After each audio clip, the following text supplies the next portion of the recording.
Hi everyone, this is Karen Hightower. Welcome to my YouTube channel. Today I'm featuring the Gina K Designs A Little Love Stencil Bundle. The stencil is called Ruffled Flowers. There is a 1, a 2, and a 3. I put little dots at the bottom so I know which side's right side up and where the bottom is. It also comes with this sweet little stamp set. It's got the love word and it's got a birthday wishes, you friend, and stuff, so it all goes well with the dies. It's got the word love and a shadow die to go along with it. There's also the flower die and the leaf branch and 2 separate little leaf images that all coordinate with the stencil. I'll be taping down the stencil to a piece of Gina K Designs layering weight cardstock. I'll be using Ocean Mist, Turquoise Sea, and Tranquil Teal inks for this card project. So I will start with Gina K Designs' new blending brush, love that thing, and the Ocean Mist ink. So we're going to ink up that brush really well, and then we're going to go over to the stencil and just start blending. Now you can start the inside and work your way out. You can start like I did on the outer edge. You can go back and forth in circles, whatever's comfortable with you. That's the fun part of stencils. And then once we get all 3 of them inked up, we'll remove the stencil. Look how pretty that turned out with just one color. So I'm going to grab the leaf stencil and line it up with those registration marks. Now I did ink them up so I could see them, and I'm going to tape it down. I will grab me another Gina K Designs blending brush, and I have apple mint and grass green. I'm going to start with the apple mint for this layer, and we're going to ink up that brush really well, and then we will start blending on the leaves. And you can see how easy it picks up the color, and I'm just swirling around, re-inking, and adding more ink. And that was the apple mint ink. But I'm going to grab the grass green and I will clean off my brush with my microfiber towel and just to remove some of the ink. Then we'll pick up some of the grass green and I'm going to add it towards the back of the leaves, kind of at the base, just to give it a little extra color and a little more dimension, I think. A second color will help. And I'll wipe that stencil clean and I'll remove that one, and then I will add the 3rd layer, and again lining up the registration marks, and then I will go over it with the grass green, but I'll go over it pretty heavy so it's pretty dark. And that 3rd layer of the stencil just gives you those lines in your leaves. Turns out really pretty. Then I'm going to grab the Turquoise Sea and ink up my blue brush again, and I'm going to do the center of those flowers. Now I did 3 panels, and on one of them I used the Tranquil Teal on the inside. You can see I'm cleaning my stencil really good. Then I'll remove it, and I have 3 panels that I'm going to do some die cutting from the large ones. I'm just going to place the coordinating dies over it, tape them down, and then I'll run those through the die cutting machine. I am going to cut out as many pieces out of those 2 panels as possible, or that I might need or want to use. I can always save the rest for later and make another card. But the small panel, that I will use the Gina K Designs Master Layouts 2 die set.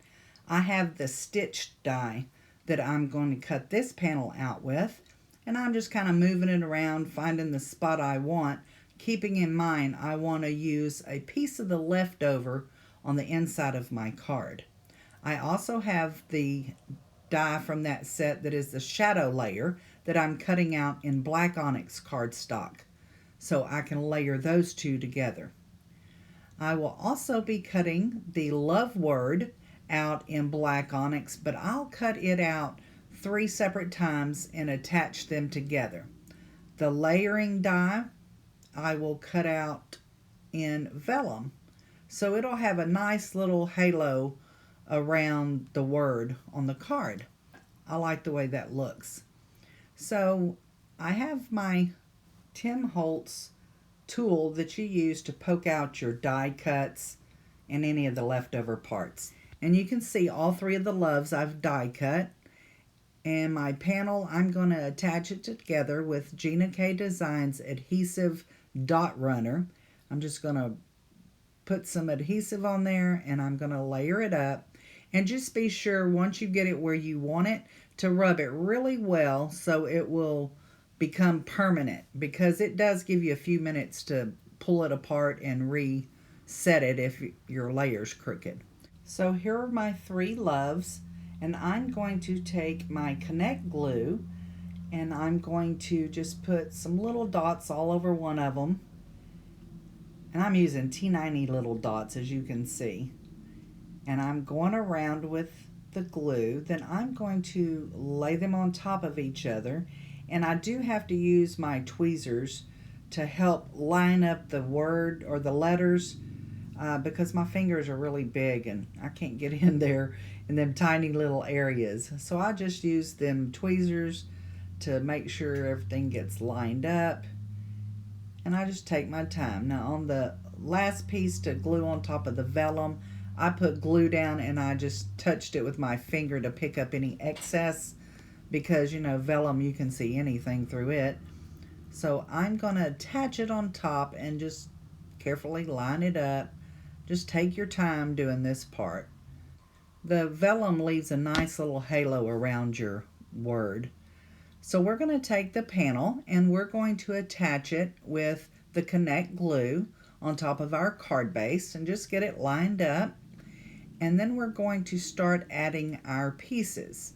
I'm going to take one of Gina K Designs foam squares and put behind the flower. And the reason I'm putting one instead of doing a whole bunch is that way I have lots of room under there to attach the leaves or anything else I might want. And I can always add a foam square up under the edge to lift it if I need. Now I'm attaching the leaves with some of the foam squares, but a little tip, I pull out a square, and as you can see, I put it at the end of that paper that it comes on, and I just snip those squares in half, sometimes in quarters. But I find if I put it on that release paper and cut it, not any of the sticky, it don't stick to my scissors, which I like. So I just trim it up, add it to the card to pop it up, and then I'll trim off what's hanging over. I left the flower hanging over the edge, but I trimmed the leaves so they would be the same height as the panel. And then I attached the little leaves up at the top, and I'll trim them off as well. Then I'm going to grab my stamp set, and I am going to put down the little greeting and grab a comfort block from Gina K Designs. Pick up my little greeting and I'm going to ink it up. But I'm going to stamp it off a couple times because it's a new stamp and I have not used it yet. So I will re-ink it up and then I can stamp it on my scrap paper, because I only need a little tiny piece of paper for this greeting. And I'll cut it down with my paper trimmer, and then I'm going to cut some more foam squares up to add behind this leaf sprig or stem, and I'm going to just attach all those little pieces and then put it down, and then I'll trim off the excess that's hanging off with my little scissors. If I can get them up under there. There we go. So then we're going to add the love greeting, and I'm going to again take those foam squares and I'm going to cut them even smaller because that word's pretty small and I don't want them to show through the vellum, but I did want it to pop up some. So I'll pull those off really carefully and I will place them behind the thickest part of the die, and then I will attach those kind of in that space between the flower and the leaves, and just put it down real carefully, make sure it's lined up, and then I will press it down, and then we're going to add the "and hugs" just under that to finish that part off. And to finish the front of the card, we're going to use these hearts from Gina K Designs. I'm going to use 3 of them to finish the front. And on the inside, I'm using a white layering panel on top of a black layer, like a shadow layer. I'm using the Connect glue to attach it to the inside of the card. And then here's this leftover piece that I'd cut the front panel from that I'm going to add to the inside. Just with a little dot runner, I'm going to put it near the bottom, and then I have a leftover flower that I will cut down so it will fit in the corner of the card, and I will attach it with the Connect glue along with a little leaf in there to finish the whole card project. That's it for today, and I sure thank you for being with me. I hope you enjoyed the project, and you can find me on Instagram under Karen Hightower or over in the Gina K Designs Friends group on Facebook. Thank you so much for joining me, and have a great day.